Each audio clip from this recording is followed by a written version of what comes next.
Bonjour, je suis Mathias Lespina, responsable technique de GEREP. Je vous remercie tout d'abord d'assister à ce premier webinaire de GEREP. J'espère qu'il y en aura beaucoup d'autres. Le but de ces webinaires, c'est bien entendu de vous informer sur l'actualité juridique et sociale en permanence, puisque comme vous le savez depuis de nombreuses années maintenant, la législation protection sociale bouge en permanence. Donc nous allons passer 15 minutes ensemble pour parler de portabilité. Alors, je rentre tout de suite dans le vif du sujet. Nous allons procéder en 3 temps.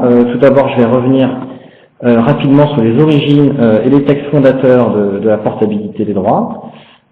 Puis, je vous dirai tout ce qu'il faut savoir sur la portabilité. Et puis, enfin, je me tiendrai à votre disposition pour répondre à vos questions.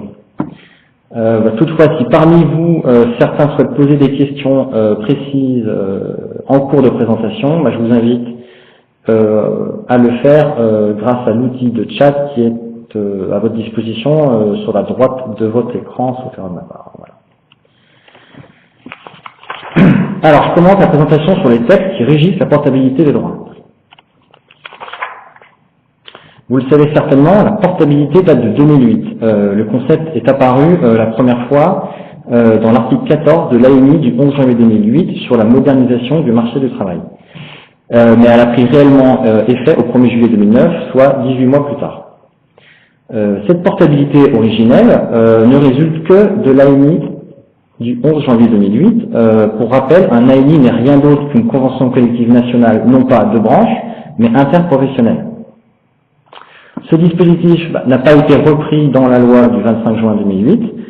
C'est la raison pour laquelle on parle de portabilité conventionnelle lorsqu'on fait référence à la portabilité de 2008.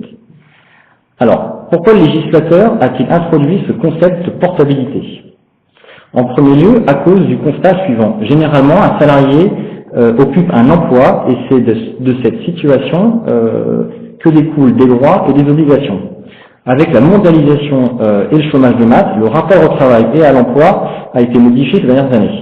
L'idée d'une plus forte flexibilité couplée à plus d'indemnisation pour le salarié a donné lieu au concept de flexi-sécurité, censé permettre de dépasser le cadre du droit attaché au seul statut de travailleur vers un droit attaché à la personne.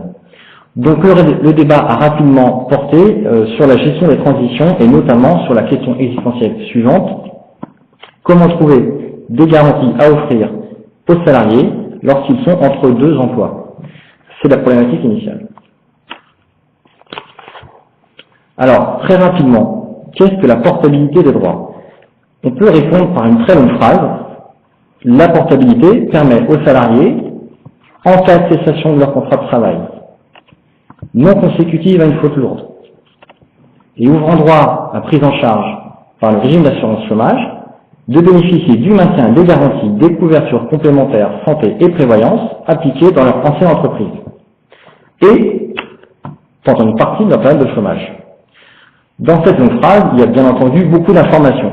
Lorsqu'on parle de cessation du contrat de travail, ouvrant droit à prise en charge par l'assurance chômage, on pense tout de suite au licenciement.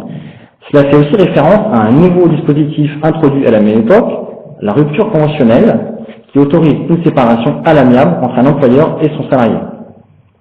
Alors, on peut s'arrêter 2 minutes sur le licenciement pour faute lourde, qui est donc exclu comme critère de départ de l'entreprise. Sur l'échelle des motifs de licenciement disciplinaire, la faute lourde constitue l'échelon le plus élevé. Le licenciement pour faute lourde est invoqué dans le cas où il y a manifestement intention de nuire à l'employeur.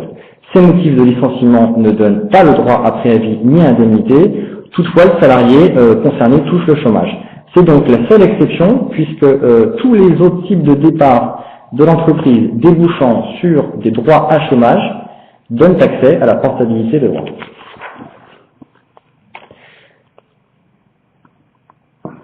Alors, après le 11 janvier 2008, arrive le 11 janvier 2013. Une refonte de la portabilité version 2008 est introduite dans l'ANI du 11 janvier 2013 pour un nouveau modèle économique et social. À la différence de 2008, cette fois-ci, l'article de l'ANI traitant de la portabilité des droits a été transposé en loi. La loi sur la sécurisation de l'emploi. Cette loi a modifié et fait évoluer plusieurs critères. De cette loi du 14 juin 2013 est issu un article L918 du Code de la Sécurité sociale, qui rend désormais applicable la portabilité aux employeurs relevant du Code de la Sécurité sociale. Donc par opposition à la portabilité conventionnelle que l'on vient d'évoquer, on parlera de portabilité légale pour celle de 2013.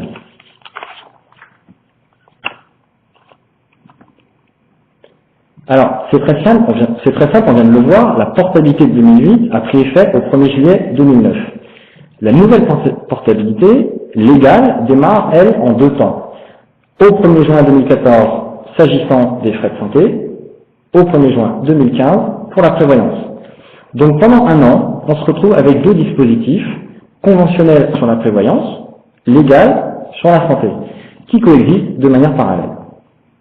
Au 1er juin 2015, il n'y aura donc plus de portabilité conventionnelle, mais une unique portabilité légale. Alors, on va rentrer maintenant un petit peu plus dans le détail sur les impacts concrets pour les entreprises. La première chose que l'on a envie de faire, c'est de comparer l'ancienne portabilité et la nouvelle. On a relevé 5 points où la portabilité modifie ou améliore la portabilité conventionnelle. Alors, en premier lieu, le champ d'application. Sur l'ANI 2008, n'étaient concernées à l'époque que les entreprises qui relevaient du champ d'application de compétences professionnelles de l'une des organisations patronales signataires de l'ANI. En gros, les secteurs de l'industrie, du commerce, des services et de l'artisanat. Désormais, avec l'ANI de 2013, les secteurs sanitaires et social, agricoles et professions libérales sont aussi concernés. Donc finalement, tout le monde est concerné, il n'y a guère que les employeurs particuliers qui ne le soient pas. Sur la durée de la portabilité, deuxième changement, c'est très simple aussi, elle est égale à la période d'indemnisation du chômage, dans la limite du dernier contrat de travail, ça c'est pour la version 2008, ou des derniers contrats de travail consécutifs chez le même employeur, ça c'est la version 2013. Le plafond de la durée est désormais de 12 mois contre 9 auparavant. Désormais, et contrairement à l'ancienne portabilité, la durée, toujours en mois entiers, est arrondie au mois entier supérieur. Par exemple, si une personne, un salarié a une ancienneté d'1 mois et demi dans l'entreprise, avec la nouvelle portabilité, la durée de maintien sera de 2 mois, alors qu'elle aurait été de 1 mois avec l'ancienne portabilité. Finalement, la principale interrogation ici va donc porter sur la durée minimale de la portabilité, puisqu'il n'est plus fait référence dans le texte à un minimum. En 2008, pour rappel, le minimum était de 1 mois. Sur le financement de la portabilité maintenant, suite à l'ANI 2008, les entreprises avaient 2 moyens bien distincts pour financer la portabilité. Le premier, la mutualisation, consiste en une légère hausse des cotisations appliquées à l'ensemble des salariés. Cette solution permet à l'ancien salarié de n'avoir aucune somme de prélevée à ce titre au moment de son départ. Deuxième solution, le cofinancement, qui consistait à continuer le cofinancement entre l'employé et l'employeur. Désormais, la loi indique que le maintien se fait à titre gratuit. Alors en fait, il faut tout de suite dire que ce qui se cache derrière ce mot gratuit, qui a été introduit pour la première fois dans la loi de sécurisation de l'emploi, et non pas dans l'ANI. Si on regarde l'ANI du 11 janvier 2013, en fait, il est clairement fait référence à la généralisation au niveau des branches professionnelles et des entreprises du système de mutualisation. Donc l'esprit du texte, c'est la mutualisation. Mais rien n'empêche une entreprise qui considérerait avoir peu de turnover de privilégier une gratuité financée par l'entreprise en une seule fois au moment du départ. Il s'agit donc là d'une alternative à la mutualisation. Quatrième changement, les nouvelles obligations en matière d'information. Alors, le grand changement avec l'ancienne portabilité, c'est que la loi du 14 juin 2013 ne prévoit pas de droit à renonciation. En effet, cette faculté n'a plus lieu d'être, la raison invoquée est la gratuité nouvelle de la portabilité par opposition à l'ancien cofinancement éventuel. Sur l'ancienne portabilité, le délai de refus était de 10 jours. Donc bien entendu, ce délai de 10 jours n'existe plus dans la nouvelle portabilité. Autre nouvelle obligation d'information de l'employeur, il doit informer le futur ex-salarié dans le certificat de travail de son droit à la portabilité. Et il doit aussi informer l'organisme assureur ou le gestionnaire le cas échéant, de la cessation du contrat de travail. Alors, dernière modification majeure, l'articulation avec l'article 4 de la loi E20. Pour mémoire, la loi E20 prévoit la possibilité pour un ancien salarié, ça peut être futur retraité, des fins de CDD ou des invalides par exemple, d'obtenir une garantie frais de santé auprès de l'assureur de son ancien employeur par la conclusion d'un nouveau contrat individuel et à ses frais. L'articulation entre la portabilité de 2008 et l'article 4 de la loi E20 posait des difficultés en termes de délai pour demander le bénéfice de l'article 4 de la loi E20. En effet, lorsque le salarié bénéficiait de la portabilité des droits depuis plus de 6 mois, il ne pouvait plus effectuer sa demande de maintien au titre de la loi E20, puisque la demande devait être faite dans les 6 mois à compter de la date de rupture du contrat de travail. Pour améliorer la coordination entre les deux dispositifs, la loi du 14 juin prévoit la possibilité d'une mise en œuvre de la loi E20 à l'issue du dispositif de portabilité. Donc vous avez sur le schéma en bleu la portabilité et en rouge les fameux 6 mois de demande d'article 4. Donc vous voyez bien que les 6 mois sont à l'issue, à la fin de la période de portabilité. L'ancien salarié peut maintenant souscrire dans les 6 mois qui suivent la fin de sa portabilité un contrat d'assurance auprès de son ancien employeur. Donc l'article 4 de la loi E20 prend la suite après l'expiration des droits à portabilité. Deuxième adaptation, on s'est aperçu que peu d'anciens salariés étaient informés réellement de ce droit à couverture individuelle issu de la loi E20. Par exemple, en fin de portabilité, l'ancien salarié a quitté l'entreprise depuis 1 an, n'a plus de contact avec l'entreprise et si on ne lui rappelle pas ce droit, il n'en a pas connaissance.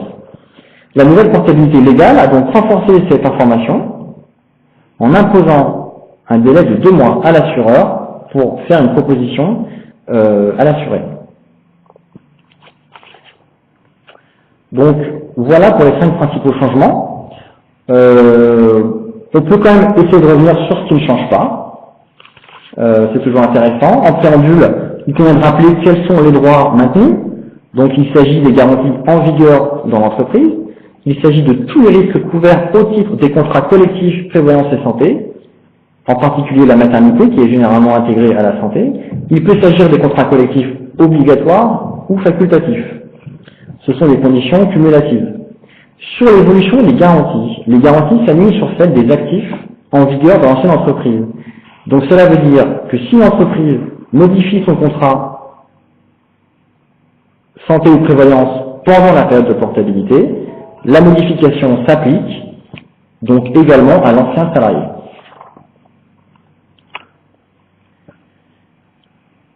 Slide très intéressant sur la date d'effet. Pour éviter toute rupture de prise en charge, c'est la date de cessation du contrat de travail qui est retenue et non la date de début du versement des allocations chômage qui peuvent parfois mettre un petit peu de temps à démarrer.